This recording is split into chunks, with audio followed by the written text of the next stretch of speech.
In 1979, Steve Jobs walked into a building in Palo Alto, California, and what he saw inside changed the world forever. But here's the crazy part. The people who built it, they got almost nothing. This is the story of Xerox PARC, the most important tech lab you've probably never heard of, a place where a small group of genius engineers literally invented the future, and then watched someone else take credit for it. Let's go back to 1970. Xerox was printing money. Not literally, but close. They owned the copier market, like completely dominated it. If you wanted to copy a document in an office anywhere in America, you were using a Xerox machine. They were pulling in billions. But Xerox had a problem. Their chief scientist, a guy named Jack Goldman, kept warning the executives. He said, "The future isn't paper, it's computers." And most of the suits didn't want to hear it. But Goldman was persistent. He convinced them to open a research lab, not near the headquarters in Connecticut. No, he wanted it 3,000 miles away, in Palo Alto, California, far from the corporate guys in ties who would try to control everything. They called it PARC, the Palo Alto Research Center, and in 1970 they started hiring. Now, here's where it gets wild. Goldman and the lab's director, Bob Taylor, didn't hire normal engineers. Taylor had already helped fund the creation of ARPANET, the thing that eventually became the internet. He knew what brilliance looked like, so he went out and recruited the smartest, weirdest, most rebellious computer scientists in the country. People like Alan Kay, Butler Lampson, Chuck Thacker, and Larry Tesler. These people didn't just think outside the box. They didn't even know there was a box. And Xerox basically said, "Here's a ton of money. Go invent the future." So they did. By 1973, just 3 years later, they had built something called the Alto. It was the world's first real personal computer. Not the first computer, obviously, but the first one designed for a single person to sit in front of and actually use. It had a screen, it had a keyboard, and it had something nobody had ever seen before. A mouse. You could point at things on the screen and click them. There were little windows you could open and close and move around. Icons, menus, folders. It looked like what your computer looks like right now, in 1973. Think about that. Apple wouldn't release the Macintosh for another 11 years. But they didn't stop there. These engineers at PARC also invented Ethernet, the networking technology that connects basically every office and data center on the planet today. They built the first laser printer. They created one of the first "what you see is what you get" word processors.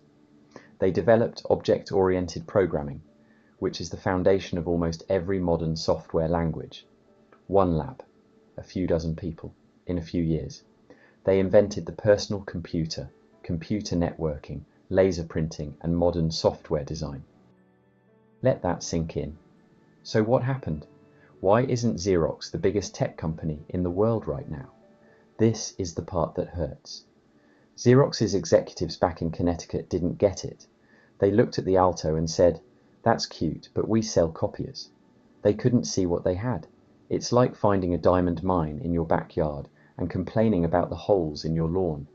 The engineers at PARC were begging the company to turn their inventions into products. Alan Kay famously said, "The best way to predict the future is to invent it." Well, they'd invented it. But Xerox wouldn't sell it. They did release one product based on the PARC technology. It was called the Xerox Star, and it came out in 1981. It cost $16,595 per unit. That's almost $60,000 in today's money for one workstation. They sold maybe 25,000 of them total. It was a commercial disaster. And then came Steve Jobs.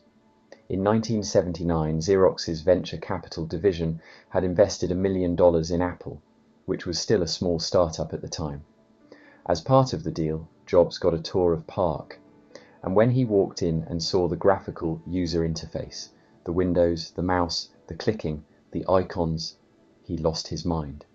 There's a famous story that Jobs started jumping around the room, shouting, "Why aren't you doing anything with this? "This is the greatest thing I've ever seen." Larry Tesler, the PARC engineer giving the demo, later said he could tell Jobs understood the technology better than most Xerox executives ever had. Jobs went back to Apple, and he told his team to build something like what he'd seen. First came the Lisa in 1983, then the Macintosh in 1984. The Mac took the ideas from PARC, made them better, made them affordable, and changed computing forever. Now, people love to say Steve Jobs stole from Xerox, but that's not really fair. Jobs didn't sneak in and steal blueprints. Xerox literally showed him everything. They opened the door and said, "Come look at our stuff." And then they did nothing with it. Apple took the concepts and turned them into real products that real people could buy. That's not theft, that's execution. But still, imagine being one of those engineers at PARC. You built the future with your own hands. You showed the world what was possible.